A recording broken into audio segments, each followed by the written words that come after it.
ध्यान दीजिएगा, बताइए अनुच्छेद क्या कहता है? राज्यों का संघ। क्या होगा ये? राज्यों का संघ।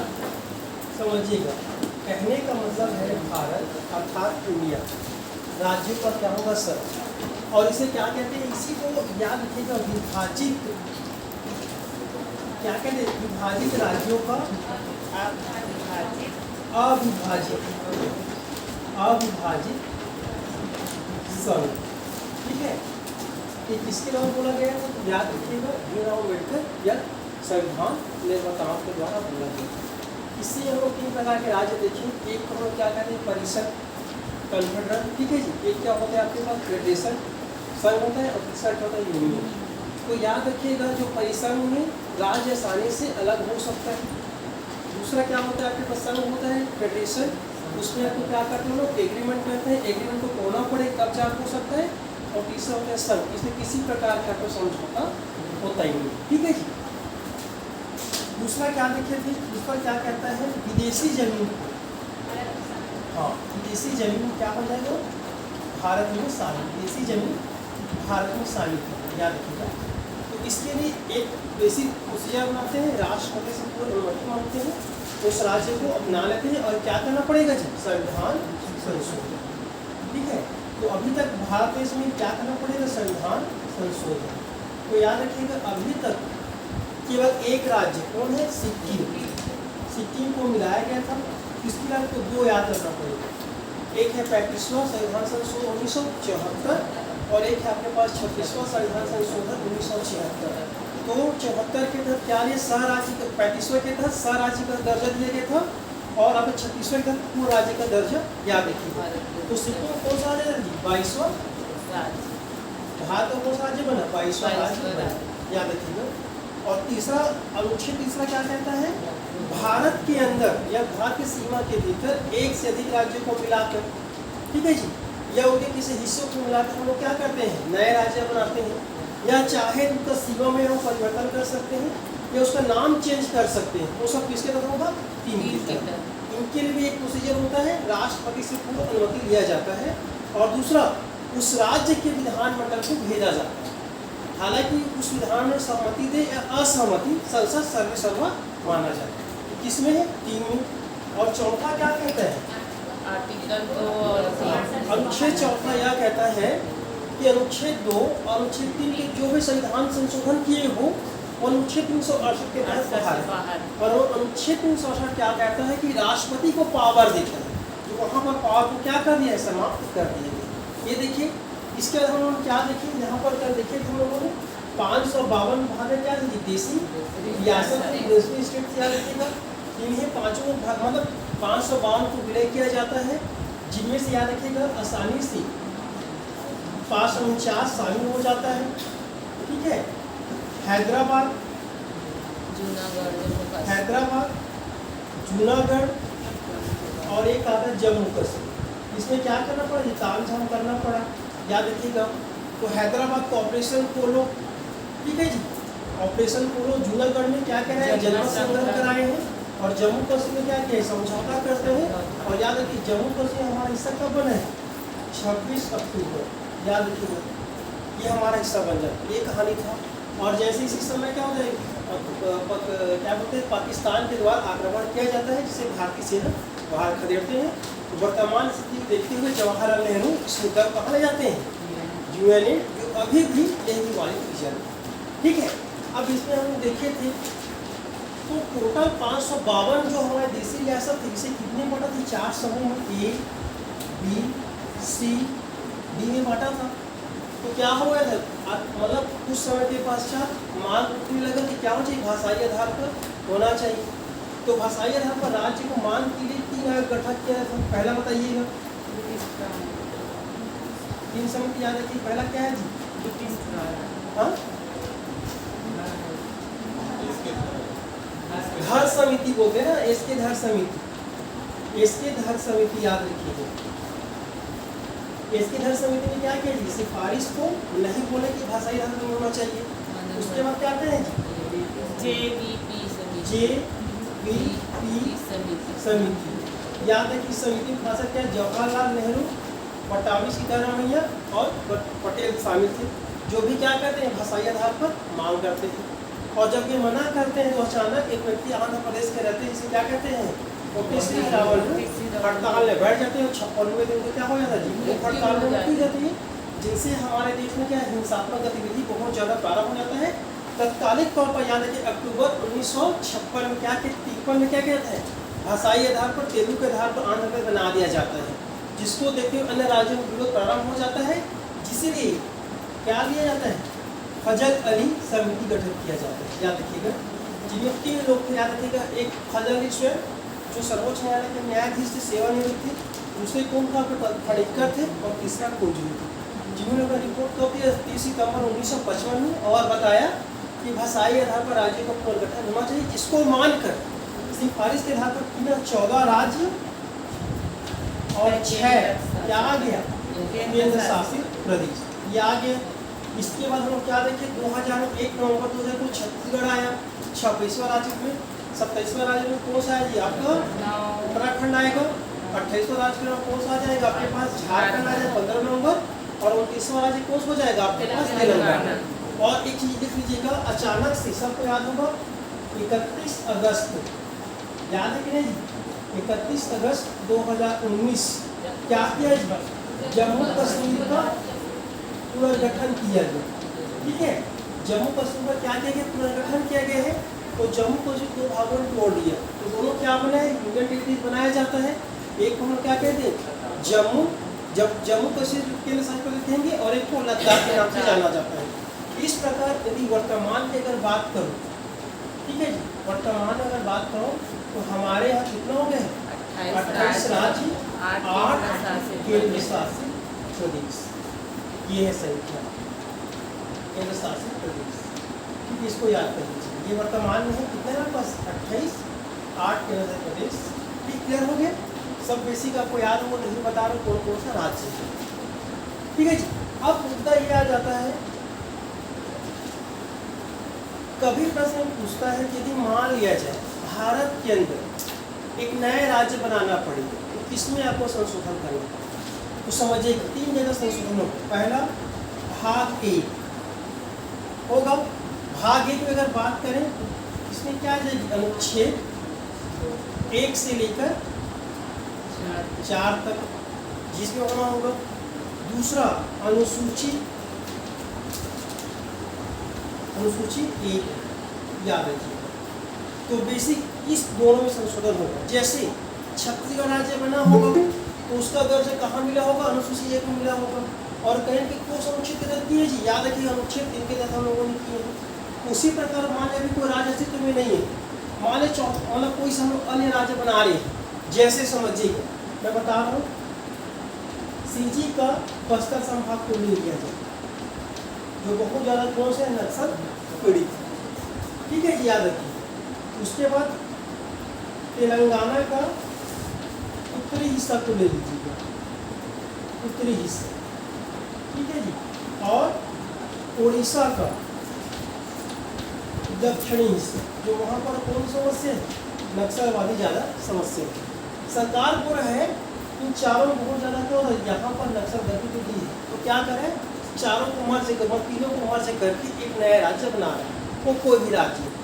ठीक है जैसे पहला ग्राम मुझे कुछ नाम दे दीजिएगा जैसे मुक्ति दे दीजिए मैं समझा रहा हूँ क्या नाम नया कौन सा राज्य मुक्ति नाम से आ गया।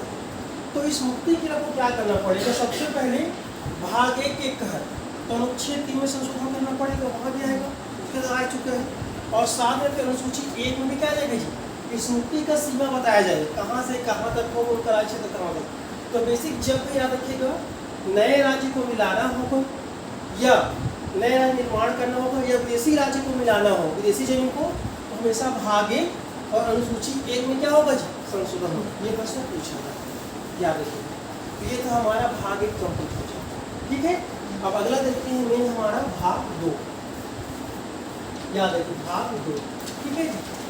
अब भाग 2 क्या कहता है भाग 2 बेसिक समझिएगा नागरिकता के बारे में बात करता है या सिटीजनशिप के बारे में बात करता है। और इस नागरिकता में लोग पढ़ेंगे अनुच्छेद 5 से लेकर 11। ठीक है जी तो समझिएगा सबसे पहले नागरिक है कौन, नागरिक कौन है, बताइए नागरिक कौन है, बताइए क्या बोलना चाहेंगे, नागरिक कौन होगा कोई बताओ, देश के नागरिक, कौन होगा देश आप? के नागरिक, भारत के नागरिक हैं और छत्तीसगढ़ के निवासी हैं। नहीं तो पूछिए नागरिक कौन था, कैसे बोलोगे भारत के नागरिक, कुछ तो बताओ भी ना कि रीजन क्या है, क्यों नागरिक है, क्योंकि यहाँ जन्म लिया। आंसर क्या है, रीजन क्या होगा, जैसे मैं पूछा आप कौन नागरिक, मैं भी जानता हूँ, तो कैसे नागरिक बताओ, अपने आप को डिफाइन कैसे करें,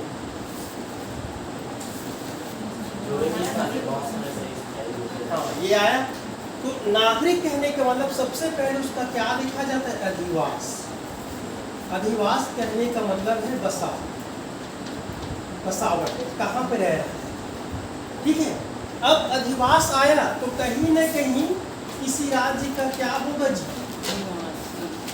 किसी राज्य का निवास, ये समझ में आए, तो याद रखिएगा सबसे पहले नागरिक बोले दो चीज पॉइंट आएगा, तो सबसे पहले उनका क्या होना चाहिए, अधिवास होना चाहिए, ठीक है।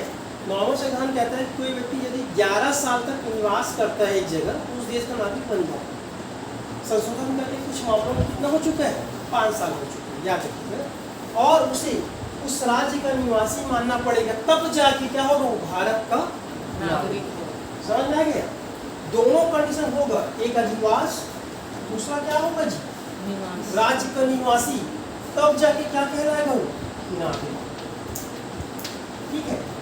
तो समझिएगा ये हमारा क्या हो गया, मतलब नागरिक वे होंगे जो लंबे समय तक किसी क्षेत्र पर अधिवास रहा हो और साथ में ही वह किसी राज्य में निवास कर रहा हो, ऐसे को भारत का नागरिक समझा जाता है। अब नागरिक आया समझिएगा, तो देखिए नागरिक कहने का मतलब है दो प्रकार का होता है, तो पहला नागरिक कहने का मतलब है समाज का हिस्सा होना, हिस्सा होना, ठीक है जी। तो नागरिक कहने का मतलब है पहला समाज का हिस्सा होना, अब ये निर्भर करता है कि आप उनका हिस्सा हो सकते हो या नहीं हो सकते, तो निर्भर करता है किसके ऊपर, आपके, निर्भर करता है आपके ऊपर, ठीक है जी, याद रखिए आपके ऊपर, समझ आ गया, चाहे तो समाज हिस्सा हो सकते हो चाहे तो नहीं हो सकते हो। अब समाज है क्या, समाज कहने का मतलब जो आपके आसपास जो सराउंडिंग क्षेत्र में कुछ संस्थाएं हैं, ठीक है जी, संस्था हो गए, उसका आप हिस्सा बन सके अपने निर्भर करता है, या आपके पास विद्यालय होंगे, ठीक है जी, या आपके पास कॉलेज हो गया, या आपके पास क्या हो गया, विश्वविद्यालय, ठीक है। आप समझिएगा समाज कहने का मतलब है ये आपके आसपास जो है वही हमारा समाज है, तो निर्भर करता है कि चाहे तो किसी संस्था का सदस्य हो सकते हो नहीं हो सकते, वो आप पे निर्भर नहीं करेगा, नागरिकता प्रभाव नहीं करेगा, ठीक है। जैसे जरूरी नहीं कि हर कोई व्यक्ति विद्यालय में पढ़े, नहीं पढ़ भी सकता है, जरूरी नहीं किसी कॉलेज का हिस्सा हो या विश्वविद्यालय का हिस्सा हो, निर्भर करता है उसके ऊपर। तो देखिए समाज का सदस्य होना ये निर्भर करता है आपके ऊपर, लेकिन नागरिक होने के लिए, नागरिक होने के लिए आपको क्या चाहिए, अधिवास करना जरूरी है, ये समझ में आया, नागरिक होने के लिए आपको अधिवास कर ही रहना पड़ेगा, जबकि समाज के हिस्सा होने के लिए जरूरी नहीं है, ये आपके ऊपर निर्भर करता है, समझ रहे हो, लेकिन नागरिक होने के लिए आपको अधिवास करना पड़ेगा, और अधिवास कहीं भी कर सकते हो, जिसे हम क्या कहते हैं जी, राज्य, समझ में आया। तो कोई सा भी राज्य हो सकता है, तो हमारे यहाँ कितने राज्य हैं, 28 राज्य और 8 केंद्र शासित प्रदेश, केंद्र शासित प्रदेश, किसी एक जगह पर क्या होगा, निवास होगा, तब जाकर भारत का नागरिक, समझ में आ गया। अब नागरिक बन गए हो तो नागरिक कहने का मतलब है आपको कुछ अधिकार है, सीधा नागरिक को क्या मिलेगा जी, अधिकार, समझते हैं, समझिएगा, सब लिखिएगा, फिर समझिएगा, भारत का नागरिक, ठीक है जी, या किसी भी देश का आप नागरिक बन जाते हो तो नागरिक बनने के पश्चात आपको कुछ अधिकार मिल जाता है। कुछ अधिकार याद रखिए, क्या मिलेगा जी? कुछ अधिकार केवल नागरिक बनने से। पहला, आप राष्ट्रपति बन सकते हो। मालूम है कि नहीं? क्या लगता है आपको अमेरिका के जो डोनाल्ड ट्रंप हमारे राष्ट्रपति बन सकते हैं? बन सकते नहीं बन सकते। 11 11 साल रहने के बाद बन सकते। कंडीशन क्या है? उसे नागरिकता लेना पड़ेगा तब जाके बनेगी, और आप बन सकते हैं। बस आपको 35 साल से ज़्यादा होना चाहिए। समझ आ गई? दूसरा, किसी सर्विस में आप जा सकते हो। सर्विस कहने का मतलब है सरकारी। ठीक है, आपको लगता है अमेरिका वाले या दूसरे देश के दोस्त यहाँ छत्तीसगढ़ में आके सर्विस ले सकते? नहीं ले सकता ना जी, क्योंकि जो गवर्नमेंट में जाना हो वो किसकी पावर है? केवल नागरिकों को दिया गया है। ठीक है। तीसरा, यदि आपको विधायक बनना है, ठीक है, या आपको क्या बनना है जी? सांसद। बहुत बड़ी बात है, आप सरपंच भी बन जाएंगे और उसको छोड़ो तो उसे पंच बन। ठीक है, ये पावर किसको दिया गया है? केवल नागरिक। कहने का मतलब है भारत का जो नागरिक होगा उन्हें क्या अधिकार मिलेगा? राजनीतिक अधिकार। ये अधिकार विदेशों को प्राप्त होगा। इसके अतिरिक्त क्या प्राप्त होगा जी? उसे मूल अधिकार प्राप्त होगा। जैसे समझिएगा कौन कौन सा मूल अधिकार प्राप्त होता है, याद रखिएगा, जो पूछा जाता है भारत के नागरिकों को कौन कौन सा मूल अधिकार प्राप्त होता है। ठीक है जी, याद रखिएगा। सबसे पहला याद रखिएगा अनुच्छेद 15। अनुच्छेद 15। अनुच्छेद 15 क्या कहता है? भारत के व्यक्ति के साथ धर्म, मूल, वंश, जाति आदि के आधार पर किसी प्रकार से भेदभाव नहीं कर सकते। यदि भेदभाव किया तो आप जा सकते हैं। कहाँ? सुप्रीम कोर्ट जाइए या हाई कोर्ट जाइए, कि आपका अधिकार है। लेकिन वही मान लीजिए अमेरिका वाले लोग यहाँ पे आ गए, हम लोग उसे क्या घृणा कर सकते हैं? ठीक है, क्योंकि हमारा उसको पावर नहीं दिया गया। दूसरा, अनुच्छेद 16। 16 क्या कहते हैं जी? नियोजन की क्षमता। नियोजन मतलब सरकारी नौकरी। आप अफसर सबको मिल रहा है, एडीओ की एग्जाम दिलाने वाले हैं, मतलब आपको बनना या ना बनना अलग बात है, लेकिन आपको मौका तो दे रहे हैं ना जी। तो नियोजन मिला है, रेलवे नौकरी नहीं कर रहा है, नियोजन का मौका देके नहीं चाहिए। इसके अतिरिक्त तीसरा, अनुच्छेद 19। अनुच्छेद 19 क्या कहता है जी? फ्रीडम, विशिष्ट अधिकार कहते हैं। आपको स्वतंत्राधिकार दिया गया है, किसी प्रकार के व्यवसाय कर सकते हो सिवाय ऐसी गतिविधि जिससे मानव समाज क्या हो जी? दूषित हो जाए। अब व्यवसाय का अधिकार दिए और ड्रग्स बेच रहे हो, ठीक है, वो काम नहीं करता। लीगल चीज के व्यवसाय हो गया। कहीं घूमने का अधिकार दे दिया आपके पास, अब ऐसा नहीं जाके रोशनी भेड़ देगा घूमने के लिए, ठीक है कि नहीं दिया? उसके आप चौथा याद रखिएगा, अनुच्छेद 29 जो बताते हैं अल्पसंख्यकों को अधिकार दे रहे हैं और 30 अल्पसंख्यकों को प्रशासन। तो याद रखिएगा ये जो मूल अधिकार है भारत के नागरिकों को दिया जाता है, कौन सा जी? 15, 16, 19, 29, 30। ठीक है, इसको छोड़कर विदेशों को अधिकार दिया जाएगा, ये केवल नागरिकों के लिए। किसके लिए? केवल भारत। समझ आएंगे? 29 क्या कहता है? अल्पसंख्यकों को शिक्षा का अधिकार दिया गया है, क्योंकि प्रशासन करने अधिकार 30 को बताया है। तो ये जो है मूल अधिकार किसको दिया जाता है? किसी भी देश के नागरिकों को दिया जाता है। और मूल अधिकार कहने का मतलब है वहाँ की सरकार आपको गारंटी देता है, याद रखिए। तो ये किसको प्राप्त होगा? केवल नागरिक। ठीक है, अब इसको छोड़ दीजिएगा। जैसे अनुच्छेद 21।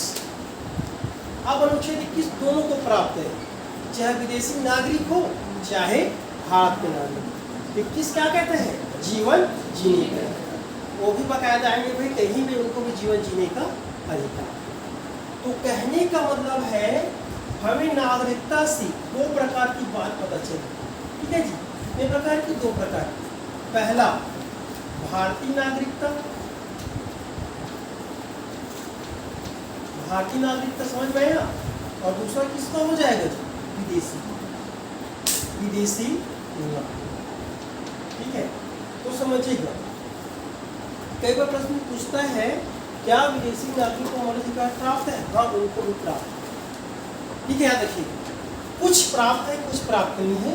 तो भाग जो प्राप्त है 15, 16, 19, 29, 30, ये केवल भारत के लोगों को प्राप्त है।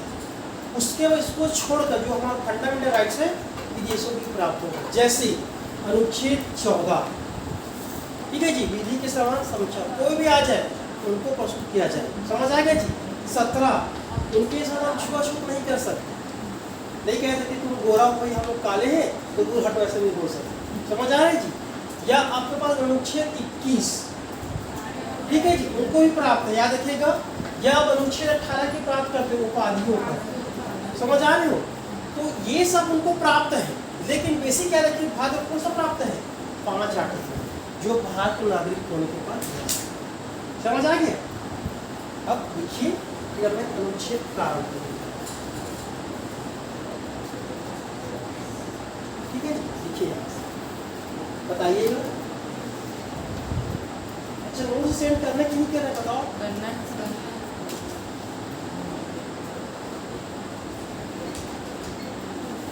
कल वाला नहीं किया, आज का दो किसी को पूछना है नागरिकता संबंधी तो पूछ सकते हैं, और जितना पूछे उतना क्लियर होता है, ज्यादा पूछना सब चीजों से। तो याद रखिएगा, राज्य का हम लोग क्या होंगे, निवासी, और देश का नागरिक। ठीक है, ऐसा कुछ नहीं बोलते तो मैं भारत का निवासी, क्या बोलोगे, मैं छत्तीसगढ़ का निवासी हूँ और छत्तीसगढ़ का नागरिक नहीं बोलोगे, नहीं, भारत का नागरिक। भारत का, समझ आएंगे। हमेशा याद रखिए, उस देश का क्या हो गया, नागरिक। और नागरिक होने के नाते आपको क्या मिलेगा जी, आपको कुछ अधिकार, कुछ राइट्स जो कि आपको प्राप्त। जैसे आप राष्ट्रपति पद के लिए खड़े हो सकते हो, चाहे आप जीतो ना जीतो अलग मैटर, आप गवर्नमेंट जॉब के लिए आप कोशिश तो कर सकते हो, चाहे मिले ना मिले अलग मुद्दा है, लेकिन प्रयत्न कर सकते हो। अब वही समझिएगा, हमारे को विदेशी कोई भी व्यक्ति आ जाए उनको अधिकार प्राप्त नहीं है। रायपुर में यूनिवर्सिटी याद रखिए, कलिंगा, तो बेसिक सुने कलिंगा वाले साउथ अफ्रीका में उनका है पूरा, वहाँ बाकायदा पढ़ने भी आते हैं, लेकिन वो बेचारे किस्मत नहीं है कि जाके किसी सर्विस की तैयारी करें, समझ आ गए, क्योंकि लोग पढ़ने के लिए आए। सही, ठीक है जी, समझ आ गया। नागरिकता कौन होते हैं, अगला पॉइंट, ये निर्भर करता है समाज किस तरह होना, ये क्या है जी, आपके ऊपर निर्भर, स्वैच्छिक इच्छा है, इससे प्रभाव नहीं पड़े। जैसे संस्था याद रखिएगा, अब कोई व्यक्ति है, मान एक और मानव समाज के, चाहे रह सकते हैं चाहे नहीं रह सकते हैं, क्या समाज उनके ऊपर दबाव डाल सकता है, नहीं डाल सकता, वही चीज। या संस्था, यदि संस्था है ना, सभी जितने भी कास्ट और संस्था, साहू समाज है, जरूर भी साहू समाज में रहना अच्छा लगता है, तो कल मैं कहाँ जा जाऊँ, अग्रवाल समाज में चला जाऊँगा, है कि नहीं। वो आपको निर्भर करता है, आपको जो लगे आप उसमें आप जा सकते, प्रतिबंध नहीं है। हालांकि ये नैतिक आ जाता आपके पास, वो अलग चीज़ है, लेकिन आपको किसी प्रकार का प्रतिबंध नहीं है। आज हरों में चले जाएगी, कल साहू में चले जाओ, जिसको लगता है वो आप चले जा सकते हैं, क्योंकि ये क्या है, आपके पास ऐच्छिक हो चुका है, ये पूरा क्या है, ऐच्छिक, आपको इच्छाओं पर निर्भर करता है, समझ में आ गया। किसी भी संस्था तो इसमें क्या है, समाज की सभा जो हमारे आसपास है, ठीक है, आगे बढ़ाओ।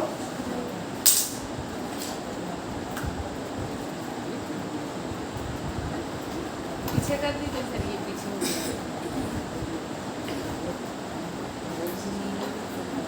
आवाज पीछे तक जा रहे ना जी, बताइएगा ना।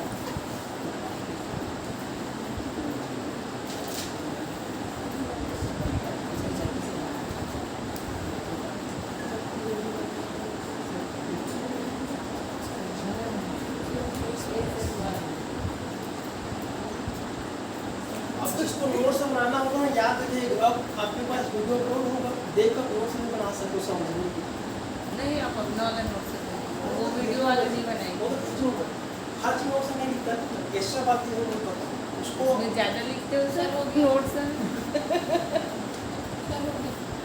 आगे बढ़िए आप।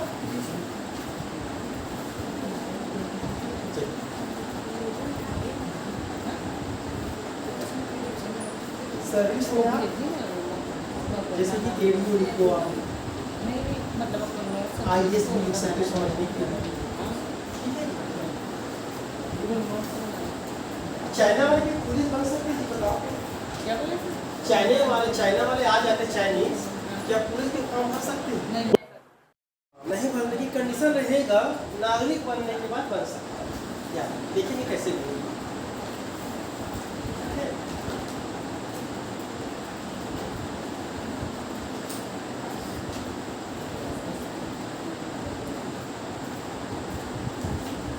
अच्छा बताओ, अगर विदेशी व्यक्ति हमारे तरफ आ जाते हैं, ठीक है जी, तो बताइए क्या उनको विवाह का अधिकार है, राइट टू मैरिज?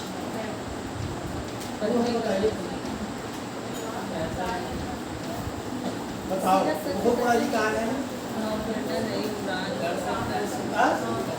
क्यों कर सकते हैं वही बताइए ना जी, क्या चीज़? बताओ तो रीजन बताना पड़ेगा ना जी, पूछ दिया तब कैसे करोगे? कैसे से? मैं बोला अगर विदेशी आ जाती है और विदेशी कोई आ गया वो क्रांति से मुझे शादी करनी है, हाँ हाँ ठीक है। पूरा मतलब, हाँ अब क्या वो कर सकता है कि नहीं कर सकता? कर सकते कैसे हैं। करेगा? 19 लेकिन यहाँ रहना पड़ेगा ना सर, यहाँ नागरिक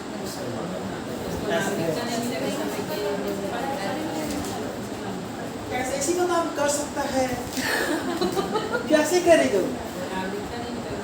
जब इस विवाह के नाते आपके पास जरूरी है। सर उसके परिवार में माता पिता हाँ ये भी आपका पॉइंट है। हाँ और सोचो ना जी, संविधान सोचने को सिखाता, याद रखिएगा पूरा लाइफ इसे अमल कीजिएगा बनाने वाला। अगर संविधान जान गए ना आपको कानून से बहुत बचत हो जाता है। अब एक नया आर्टिकल आपको बता रहा हूँ, 115 भारतीय न्याय संहिता, आपको पुलिस आपको क्या नहीं लगा, थप्पड़ नहीं लगा सकती। 115 याद कीजिएगा, बोल सकते हो 115 उनके ऊपर लागू होता है।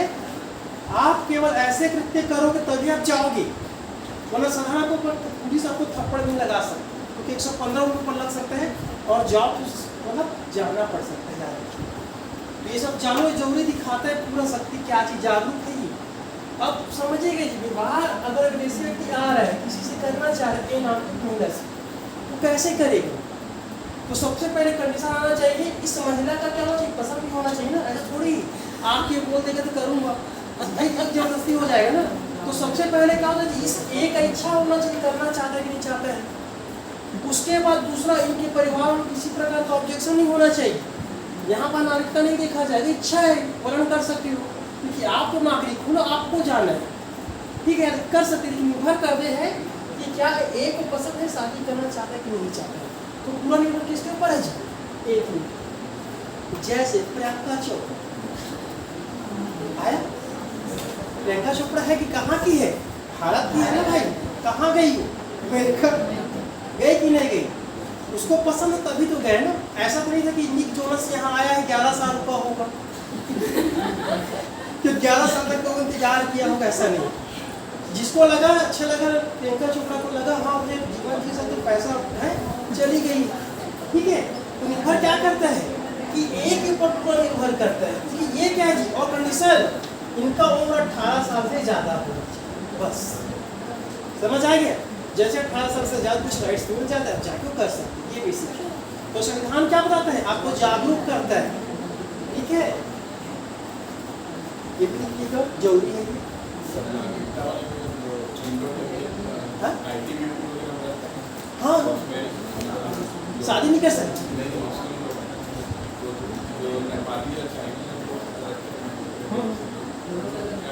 अच्छा ये बोल रहे हो आप, आईटी पीपल इंडियन देखो, आईटी क्या नाम थे जी, इंडियन तिब्बत को ऐसे कुछ कहा जाता है। देखो जी, हाँ आईटी भी समझिएगा, ये जो है आपको जो चाइना और तिब्बत सीमा वाले पे है, तो यहाँ पर मौका नहीं, सभी जा सकते हैं, लेकिन प्रेफरेंस दिया जाता है किसको, मतलब तिब्बत जो आपके पास जो सिक्किम के आसपास लोग हैं उनको ज़्यादा प्रेफरेंस दिया जाता है, क्योंकि लोग उससे परिचित होते ना जी कि वो क्षेत्र है, वो लोग सहन क्षमता है नहीं, क्योंकि उनको बॉर्डर मतलब ड्यूटी कहाँ करना पड़ेगा, बर्फीली जगह पे, वो लोग सहनशील हो जाते हैं, इसलिए उनको ज़्यादा प्रेफरेंस दिया जाता है। डालने की आप भी डाल सकते हो, सबके लिए अवेलेबल है, बाहर में कुछ भी जॉब होता है सब उसमें डाल सकते हो, लेकिन प्रेफरेंस दिया जाता है उनको और पहले दिया जाता है। क्योंकि अब जाने जैसे हमारे यहाँ बस्तर है, तो बस्तर पे सबसे पहले बस्तर के लोगों को दिया जाएगा, ऐसा नहीं कि जम्मू कश्मीर वाले आ जाए, अगर जम्मू बस्तर में जम्मू कश्मीर में आ गए तो बस्तर में कहाँ जाए? ये है, देखिए 15 में आता है अपवाद, 16 में अपवाद आता है, देखिए यार, ठीक है जी। और बहुत सारा याद रखिए, आगे बढ़े। चलिए अब समझते हैं नागरिक कैसे बनना चाहता है। ये तो बेसिक आपको पता है, ऐसा ऐसा चीज है। तो याद रखिएगा हमारे यहाँ अनुच्छेद 5, अनुच्छेद 5 क्या कहता है? अनुच्छेद 5 ये कहा कि सबसे पहले याद रखिएगा हमारा संविधान लागू कब हुआ? 26 जनवरी 1950 ये लागू हो गया। और सीधा बोल दिया, सबसे पहले क्या किया? 26 जनवरी 1950 से पहले जो भारत में क्या कर रहा हूँ? निवास कर रहा हूँ, निवास कर रहा हूँ, मतलब निवास कर रहा हूँ मतलब जो रह रहा हूँ उसे क्या बन जाएगा? भारत का नागरिक। याद बस इसमें कंडीशन देखिए क्या बोल रहा है कि ऐसा था कि जब संविधान लागू हो गया, सीधा बोल दिया कि 26 जनवरी 1950 को संविधान लागू होने के समय भारत में जितने भी लोग थे सभी को भारत का नागरिक माना जाए। शर्तें याद रखिए, कौन शर्तें है याद रखिएगा। उस व्यक्ति का जन्म भारत में या उसके माता पिता परदादा का जन्म कहाँ? जन्म भारत में हुआ। ठीक है। ऐसे व्यक्ति को भारत का नागरिक कंडीशन याद रखिएगा, क्योंकि हम लोग क्या किया, हम लोग मकसद देखिए था संविधान लागू भारत में जितने भी लोग रह रहे हैं ये मानना। कंडीशन क्या बोलते हैं जी? भारत में हुआ, याद रखिए। और दूसरा, ठीक है, ये पहला कंडीशन क्या हो गया? उस व्यक्ति का जन्म भारत में लागू या उसके माता पिता परदादा किसी का जन्म कहाँ होना चाहिए? भारत में होना चाहिए। और दूसरा क्या कहता जी? संविधान लागू होने से पहले 5 साल तक क्या रहा हो जी? अधिवास का मतलब है रहना। ये कंडीशन है, ठीक है। अगर आपको बोले आपको अधिकार कैसे मिला है, आपको अधिकार यही समझ आए कि आपको अधिकतम 5 पीढ़ी तक का नाम याद होगा ना जी। उसके बाद आपको किसी का रिकॉर्ड ही नहीं मिलेगी। सही बोलो ना यहाँ पर?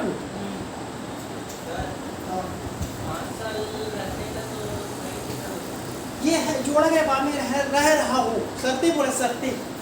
ये तो पहला कोई एक होना चाहिए, दूसरा ये बोले कि रह रहा हो। ये कहने का मतलब है ये माना जाए कि रहना चाहिए। ये पहला वाला आगे है कि जन्म कहाँ बाहर रहना चाहिए। अब ये बोले संविधान लागू हुआ, अब हम लोग जानते हैं 1947 को प्रारंभ हो चुका था, तो पहले कि भारत में रह रहा हो ऐसे लोगों को दिया जाए कि क्योंकि शरणार्थी आते थे तो तय कर दिया गया कि 5 साल कम से कम रहा हो वो लोगों को दिया जाए। ये है, ठीक है, ये है, याद रखिए। माना जाता है कम से कम 5 साल रहना चाहिए। मान लेते हैं कि उस व्यक्ति को नागरिकता दे दिया जाता है। हालांकि सीधा ये था उस समय 26 जनवरी 1950 में, याद रखिएगा 26 जनवरी 1950 में संविधान लागू होने के समय सबको नागरिकता दे दिया गया था। बाद में सत्य संविधान संशोधन करते करते लोगों को जोड़ा गया और कई भूमि में प्रावधान नहीं होता, कहीं ये है, ठीक है, याद रखिए ये है। बोलते हैं कि उनके 5 साल उनका निवास रहा, ठीक है जी। अच्छा, बुक का नाम बताया तो 3 बुक है। पहला आप जानते हो क्या? लक्ष्मीकांत, लक्ष्मीकांत ले लीजिएगा। दूसरा BD बसु, ठीक है जी, ये भी अच्छा बुक है। और तीसरा सुभाष कश्यप, डीडी सुभाष बसु को भी अच्छे रहते हाँ डीडी बसु को भी ठीक है। हाँ, डीडी बसु बेहतरीन रूप है याद रखिए। अब तो लक्ष्मीकांत बताए थे कि- लक्ष्मीकांत सिंपल भाषा में है, याद रखिए उसी बताया टाइम था। एक ही बताए थे। सुनिए, लक्ष्मीकांत सिंपल भाषा में दिया, समझने की संवैधानिक लैंग्वेज समझना होगा, डीडी बसु दिया गया पूरा है तुझे, ठीक है। और सबसे टफ है, याद रखिएगा आपका सुभाष कश्यप। लक्ष्मीकांत पढ़ने के बाद आपको डीडी बसु समझ में आएगा, और डीडी बसु पढ़ने के बाद आपके पास सुभाष कश्यप को पूछा। तो अगर पढ़ना है, जानकारी चाहिए तो क्या बोला, लक्ष्मीकांत देशक, उसी के लिए लक्ष्मीकांत। ठीक है। पहला समझ में आ गया।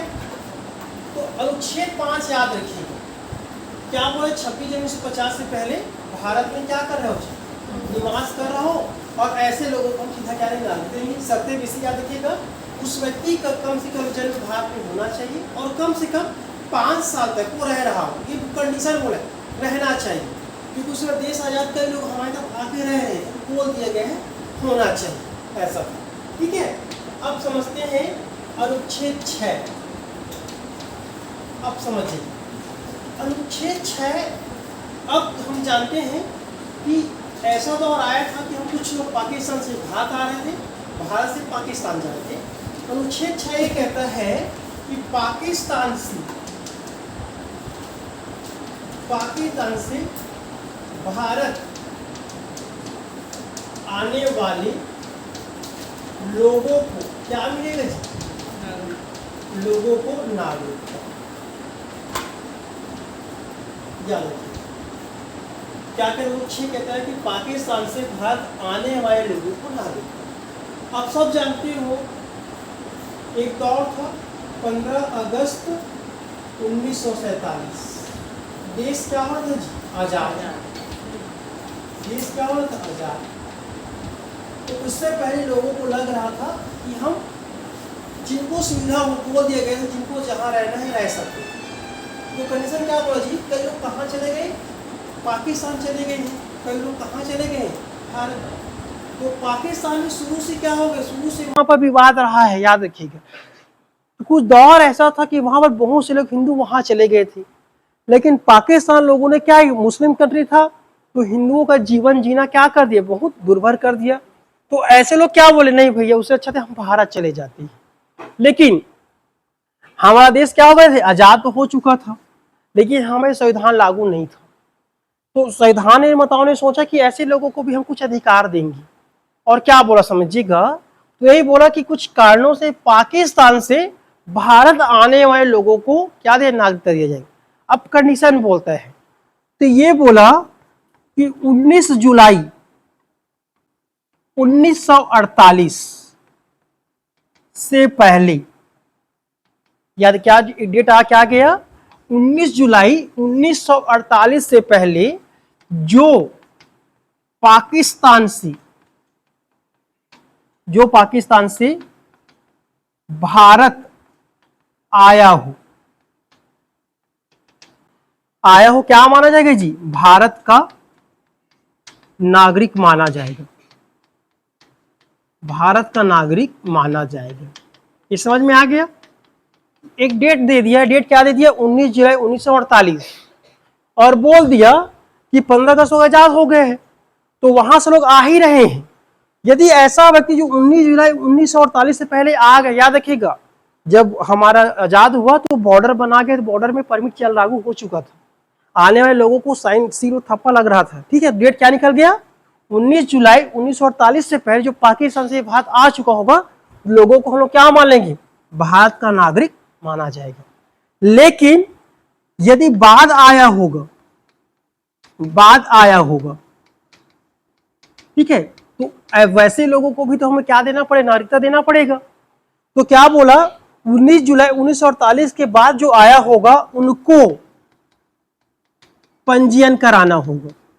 क्या कराना होगा जी, पंजीयन कराना होगा, और पंजीयन कराकर कम से कम 5 साल तक यहां क्या रहा होगा, रहना पड़ेगा, तब जब पंजीयन कराना होगा, एवं कम से कम 5 साल तक, स्टार्टिंग में ऐसा बता रहा हूं जी, 5 साल तक क्या रहना होगा, ऐसे लोगों को हम लोग क्या देंगे, नागरिकता। समझ में आया।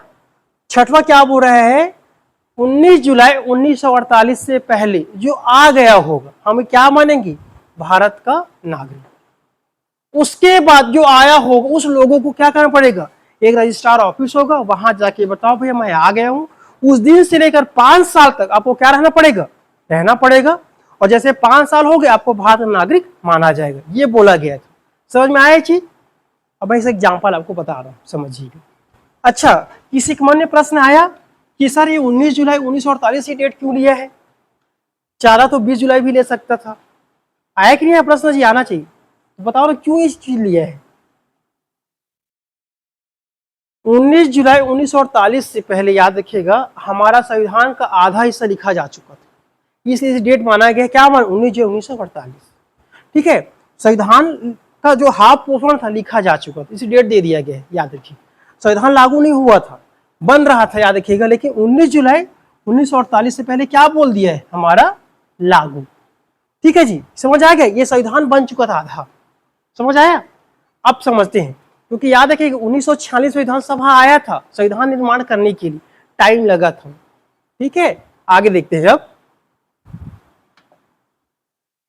ठीक है, अब एग्जाम्पल समझिए, उदाहरण मैं नौप्रेरणा की बता रहा हूं, फिर समझ में आ जाएगा। उदाहरण आप ही समझिएगा, हम लोग नया बैच स्टार्ट होने वाला है, नया बैच प्रारंभ होने वाला है। ठीक है, अब समझिएगा। तो मान के नया बैच जो प्रारंभ होने वाला है हमारा बेसिक जून में होना था, या हम कह सकते हैं 15 जून के बाद, ये डेडलाइन दे दिया गया है।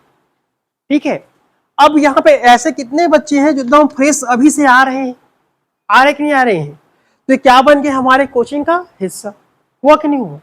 अब 15 जून के बाद हम लोग फिर से क्या निकालेंगे जी, आवेदन। एक बात बता रहा हूँ ना जी, समझिए, क्या निकालेंगे, आवेदन। जो आएंगे व्यक्ति उसे क्या भर के आना पड़ेगा, आवेदन। समझ आया, आवेदन आया। अब हम लोग डिसाइड करेंगे ना कि देना है कि नहीं देना। कहने का मतलब है उसे क्लास में बुलाना है कि नहीं बुलाना है। सेम इसे आप कहाँ ले जाइएगा, उस समय तुलना कीजिएगा। क्या हो जाएगा कि 19 जुलाई 1948 के बाद जो आया होगा, कम से कम उसे क्या देना होगा जी, आवेदन, पंजीयन कराया होगा। पंजीयन कराने के पश्चात 5 साल वहां पर रुका होगा, तब जाके उसको ऑफिशियल माना जाएगा। अब हमारे यहाँ क्या करेंगे, आ जाएगा, कम से कम 1 महीने उसे आना पड़ेगा ना जी, तब चल के उसका नाम, जो नाम है किसमें रजिस्टर में दर्ज हो जाएगा, फिर कोचिंग का क्या बन जाएगा, मेंबर। सेम यही था वो वाला, समझ में आ गया। अब बीच में अचानक से आते हैं उसको बाद में बताऊंगा एग्जाम्पल। ठीक है, ये समझ में आ गया, उदाहरण समझ आएगी जी। तो 6 लागू हो गए, सब क्लियर हुआ। अब 7 आएगी। ठीक है, अनुच्छेद 7 समझ नहीं है बिल्कुल पूछिएगा ना, सच्ची बता रहा हूं मैं, और दूसरा एग्जाम्पल दूंगा फिर मैं। अनुच्छेद 7, ठीक है, अनुच्छेद 7 कहते हैं कि समझिएगा जी, भारत का बंटवारा हुआ तो लोग पहले से जान रहे हैं कि हमें जहां जाना जा सकते थे। तो कुछ ऐसे लोग रहते थे जो सोचा भैया भारत बहुत गंदा है, कहाँ चले गए, पाकिस्तान। लेकिन जब पाकिस्तान गए उनका और बहुत ज्यादा बेहाल हो गए, तो वापस आ गए। तो इसे कहा जाता है आव्रजन के नाम से जाना जाता है, प्रव्रजन कहते हैं। देखिए, मतलब ऐसे लोग जो भारत से कहां गए जी, पाकिस्तान, और कुछ समय पाकिस्तान रहे। ठीक है, लेकिन पाकिस्तान से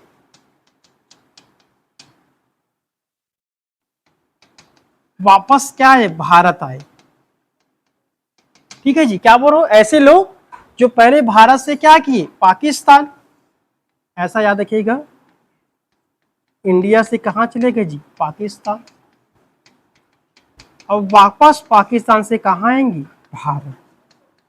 ठीक है, याद रखिएगा, भारत आए, ऐसे लोगों को क्या दिया जाएगा जी, ऐसे लोगों को नागरिकता। ठीक है, अब समझिएगा। तो यहां पर एक डेट डिसाइड किया गया था, वो डेट क्या था, 1 मार्च 1947। डेट याद रखिएगा, 1 मार्च 1947, डेट मोस्ट एमपी है ना। क्योंकि हमको लग रहा था, क्योंकि ब्रिटिश सरकार के द्वारा भारतीय स्वतंत्रता अधिनियम 1947 लॉन्च कर दिया गया था और ये डेट बन जाता है। ठीक है, और क्या बोला, 1 मार्च 1947 से पहले अगर कोई व्यक्ति जो भारत से कहाँ गया पाकिस्तान और वापस पाकिस्तान से भारत आया होगा, वैसे लोगों को हम क्या दे देंगे, नागरिकता। ये बोला गया था। लेकिन लिखो इसे, नए पेज से लिख रहा हूं। पहला याद रखिएगा, 1 मार्च 1947 के बाद, पहले लिख लीजिएगा, पहले भारत आया होगा। ठीक है जी, तो क्या दे देंगे, नागरिकता, नागरिकता दिया जाएगा। अब ऐसा क्यों, क्योंकि 1 मार्च 1947 के पहले किसी का रिकॉर्ड भारत के पास था ही नहीं, रिकॉर्ड नहीं था, इसे सीधा हम लोग क्या मान लिए हैं, नागरिकता माना गया है। ठीक है, दूसरा क्या बोला, 1 मार्च 1947 के बाद समझिएगा भारत आए होंगी। कहां से जी, मतलब भारत से पाकिस्तान, पाकिस्तान से भारत। 1 मार्च 1947 के बाद भारत आए होंगे। ऐसे लोगों को पंजीयन कराना होगा, जिसे कहते हैं परमिट रूल, पंजीयन कराना होगा। ठीक है, पंजीयन कराना होगा, तत्पश्चात क्या दिया जाएगा जी, नागरिकता। तत्पश्चात क्या है, नागरिकता दिया जाएगी। ये समझ में आया क्या बोला चाह रहा हूं, कि 1 मार्च 1947 के बाद जो आया होगा भारत में, अपडेट लग दिया गया था, तो वहां पे बॉर्डर में सिपाही बिठा दिए। अब बोल दिया भैया ऐसे लोगों को क्या करना पड़ेगा, नागरिकता दिया जाएगा, लेकिन उसे क्या लेना पड़ेगा जी, पंजीयन कराना पड़ेगा। इस पंजीयन को हम लोग कहते हैं, उस समय परमिट के नाम से जाना जाता था। परमिट समझ गए जी, आने जाने दिया जाता है, तो परमिट के आधार पर लोगों को दिया गया। अब उसके पश्चात यहाँ पर 5 साल आप रुक जाओ, और जैसे 5 साल बीतेगा, जो याद रखिएगा 1947-52 में 5 साल पूरा हो जाएगा, भारत की क्या मान, नागरिक मान लिया जाएगा। ये था परमिट रूल। ठीक है जी, अब रीजन क्या था इससे पीछे बताता हूं। भारत से, इंडिया से कहां गए, पाकिस्तान। अब पाकिस्तान से याद रखिए यहां के मुस्लिम लोग हो वहां गए। ठीक है, कहां गए, पाकिस्तान सोचा कि मुस्लिम कंट्री अच्छा किया जा सके, तो पाकिस्तान ने ऐसे मुस्लिम को क्या बोला जी, किसी को वर्ड याद है जी, मुहाजिर कहा। मुहाजिर, मुहाजिर कहने मतलब है कि वहां पर मतलब उनसे नीच समझा जाता था, मुहाजिर कह दिया, याद रखिएगा। तो उसे क्या किए, वैसे मुस्लिमों को बहुत ज्यादा पाकिस्तान में शोषित किया गया, प्रताड़ित कर दिया गया था। तो वही मुस्लिम बोले नहीं भैया ये हमारा नहीं हो सकता, तो वही मुस्लिम वापस कहाँ है, भारत आए। ठीक है जी, जिसकी वजह क्या कि ऐसे लोगों क्या उस समय कब हो गए थे, 1 मार्च 1947 के बाद ऐसे लोगों को क्या करना पड़े, कम से कम पंजीयन कराओ, 5 साल रुको, 5 साल रुकने के पश्चात क्या माना जाए, भारत का नागरिक माना जाता है। अब याद रखिएगा, तो संविधान में ऐसे लोगों को क्या बोला गया, वो चीज बता रहा हूं, आव्रजन बोला गया। एक होता है प्रव्रजन, ठीक है, एक होता है आव्रजन, ये आपको बुक में मिलेगा, आव्रजन। आव्रजन का मतलब होता है, ठीक है जी, पाकिस्तान से भारत आना, इसे क्या बोलते हैं, आव्रजन, एक ही ओर जाना। प्रव्रजन का मतलब होता है इंडिया से कहां जाओगी, पाकिस्तान, और पाकिस्तान को वापस यहां आ जाओगी, इसे कहते हैं प्रव्रजन। दोनों याद रखिएगा। ठीक है, तो ये था 6-7, समझ में आ गया हमारा बेसिक। आगे बढ़ो जी, ये लिखेंगे, चलिए लिखिए एक बार, ये लिखो जरूरी है 7। ठीक है, यहां अलग कॉपी बनाओ और घर में फेयर बनाओ, तब जाके समझ में आएगा। 2 बनाइएगा।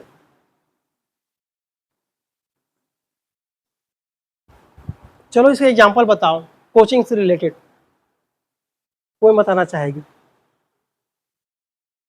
बताओ ना जी।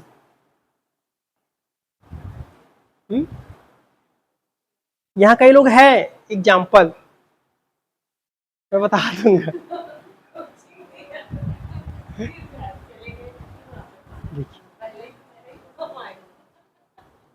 देखो कोचिंग में कुछ ऐसे लोग थे जो कोचिंग किए, अब यहाँ से कोचिंग जानने के पश्चात दूसरे कोचिंग ज्वाइन कर लिए, किए हैं, अब लगा होगा पैसा वहाँ खत्म, हमारे पास क्या है वापस आ गए मेंबरशिप बनने के लिए, क्योंकि आपको रेगुलर रहना चाहिए ना जी। तो ऐसे लोग क्या कह रहे हैं, अब यहाँ शर्तें हैं ना जी, आने के आपको रेगुलर रहना पड़ेगा, वहाँ शर्तें क्या था 5 साल रहना पड़ेगा।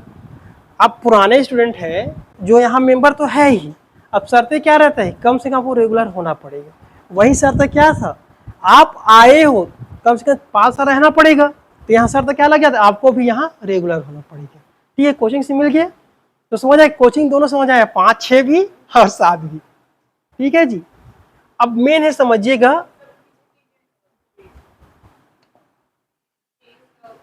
आगे पढ़ू, करूँ आगे,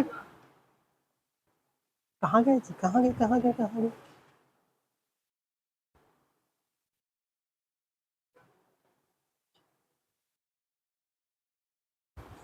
ये डेट सब याद, डेट पूछा जाता था ना 1 मार्च 1947 बाद, हालांकि यहाँ से प्रश्न नहीं बनता है ना, जो प्रश्न बनेगा CA से बनेगा।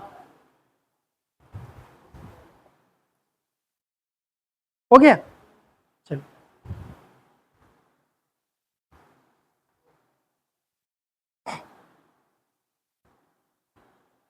तो पंचायत नहीं पढ़े ना, अब कल चर्चा करना, अभी जाने के बाद आज मैं ही पढ़ा देता हूँ। फिर देखिए जी, मैं ये बोल रहा था बाद में बताऊंगा, चलो वही बताऊंगा बाद में बताऊंगा। हाँ CAA बोलते हैं, SSC नहीं बोलते, CAA सिटीजन अमेंडमेंट एक्ट, नागरिक संशोधन अधिनियम। हो गया यहां तक, चलिए अब अनुच्छेद 8 पढ़ लो भैया, ये बहुत टाइम भी है। अनुच्छेद 8 अब कहता है, मान लिया जाए अनुच्छेद 8 भी लागू होता है भारत के बाहर, भारत के बाहर विदेश में रहने वाले लोगों को नागरिकता। ये क्या बोल रहा है जी, अनुच्छेद 8 क्या बोल रहा है, भारत के बाहर विदेश में रहने वाले लोगों को नागरिकता। अब पर्पस याद रखिएगा, तो कौन लोग हैं जो विदेश में जाते हैं जिनको नागरिकता दिया जाएगा। अभी मैं बताया नागरिकता 2 प्रकार का होगा, एकल नागरिकता, दोहरी नागरिकता, ये पूरा बताने में बताऊंगा ना, याद रखिएगा। तो क्या बोल रहा है अनुच्छेद 8 क्या कह रहा है, भारत के बाहर विदेश में रहने वाले लोगों को नागरिकता। तो कौन लोग विदेश जाएंगे, समझिएगा, पहला किसके लिए जाएंगे जी, सेवा, जैसे कि नौकरी, ठीक है, इंजीनियर लोग चले जाते हैं। दूसरा पढ़ाई, हो गया। तीसरा, कई लोग बहुत ज्यादा पैसा रहते हैं तो घूमने के लिए ही बस जाते हैं, पर्यटक, और 1 साल 2 साल तक घूमते रहते हैं, पैसा याद रखिए। ऐसे और आदि आदि, ठीक है जी, जो एग्जाम्पल आप समझिएगा, आदि, ठीक है। तो भारत के बाहर यदि ऐसे लोग जो अस्थायी तौर पर, याद रखिए ये नेचर क्या होगा जी, इनका अस्थायी, अस्थायी तौर पर नौकरी के चले जाते हैं, या पढ़ाई के लिए चले जाते हैं, या पर्यटक के लिए चले जाते हैं, तो ऐसे लोगों की नागरिकता बनी रहेगी। ऐसे लोगों को भी सरकार क्या देगा, नागरिकता देती है।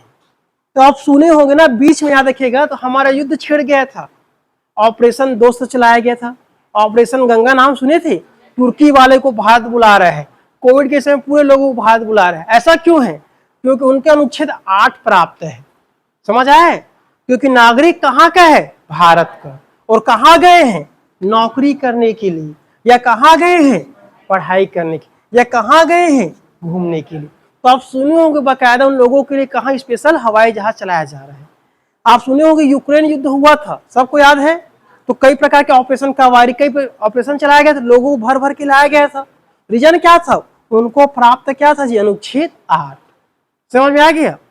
अब इसी से कॉन्सेप्ट निकल के आता है जिसे कहते हैं NRI, नाम सुने होंगे बहुत, NRI, इसे कल बताता हूँ, ठीक है। NRI का मतलब होता है नॉन रेसिडेंस ऑफ इंडिया, अप्रवासी भारतीय। क्या कहते हैं? अप्रवासी भारतीय। सबसे ज्यादा पंजाब के लोग जाते हैं अप्रवासी भारतीय। ठीक है जी, याद रखिएगा। तो अप्रवासी भारतीय उसे कहते हैं जो 6 महीने के लिए विदेश में रहते हैं, 6 महीना समय रहता है। वैसे लोगों को तो भी बेसिक क्या है, सर्विस के लिए चले जाते हैं या पर्यटन के चले जाते हैं, तो उसे कहते हैं अप्रवासी भारतीय। याद रखिएगा, अप्रवासी भारतीयों को दोहरी नागरिकता दिया जाता है और भारत में सभी लोगों को सिंगल नागरिकता। समझ आ गया? यही थोड़ा बता देता हूं, अब प्रश्न आ गए यहां पर। तो एक है हम लोग कहते हैं एकल नागरिकता, ठीक है जी, और एक होता है दोहरी नागरिकता। दोहरी नागरिकता, तो दोहरी नागरिकता क्या है वो समझिएगा। दोहरी नागरिकता उन देश में लागू होता है जो फेडरेशन हो, जिन्हें केंद्र में अलग देंगे और राज्य में अलग दिया जाता है। याद रखिए, दोहरी नागरिकता मतलब केंद्र में अलग दिया जाएगा और राज्य में अलग दिया जाएगा, इसे कहते हैं दोहरी नागरिकता। दोनों जगह मिल जाएगा। जैसे अमेरिका, आपको यूएसए की अलग से नागरिकता मिलेगा और कनाडा का आपको अलग से मिलेगा, न्यूयॉर्क का अलग से मिलेगा, अमेरिका का अलग से मिलेगा। तो ऐसे का हम लोग क्या कहते हैं जी? दोहरी नागरिकता। भारत में आइएगा, नागरिकता किसको मिले? केवल भारत का, या किसका मिलेगा जी? केंद्र का। ठीक है, और वहां पे निवासी नहीं होगा, याद रखिएगा, वहां पे निवासी नहीं होगा, वहां पे क्या बन जाओगे आप? नागरिक बन जाओगे। और यहां क्या बन जाओगे? निवासी। तो याद रखिएगा, जो संघ होते हैं, ठीक है जी, जो संघ हो गए, और ये भी संघ है, याद रखिएगा, तो संघ में से लिख दिए फेडरेशन, ताकि याद रहे। जो फेडरेशन है वहां पर केंद्र का भी नागरिकता दिया जाता है, राज्य के भी, उसे हम लोग कहते हैं दोहरी नागरिकता। जबकि एकल नागरिकता किसे कहते हैं? केवल केंद्र का हो नागरिकता। हम किसका नागरिक? भारत देश का नागरिक है, न कि छत्तीसगढ़ का। हम निवासी कहाँ का है? छत्तीसगढ़ की। जबकि आप केंद्र में जाओगे तो आपको क्या बोलेंगे? मैं अमेरिका का भी नागरिक हूं, मैं न्यूयॉर्क का भी हूं, मैं कनाडा का भी हूं, वहां बोला जाता है। ठीक है, लेकिन हमारे यहाँ क्या बोलेंगे जी? भारत। तो यहाँ फॉर्म भरोगे ना, तो फॉर्म में बकायदा लिखा जाता है कहाँ का सिटीजनशिप हो आप? इंडियन का। अब अमेरिका में जाओगे तो वहां पे क्या लिखे जी? पूरा हर चीज का मेंशन रहता है। ठीक है, समझ में आ गया? तो याद रखिए कि भारत जितने भी लोग हैं सबको कैसा प्राप्त होगा जी? एकल नागरिकता। ठीक है, लेकिन जो एनआरआई लोग होते हैं, एनआरआई, इनको दोहरी नागरिकता दिया रहता है कुछ चीजों में, याद रखिएगा। अब समझिएगा, जिसको नागरिक होते हैं सबसे बड़ा अधिकार दिया जाता है मतदान करने का अधिकार। समझ आ गया? मतदान का अधिकार। बाकी कल कंटिन्यू करता हूं। ठीक है जी।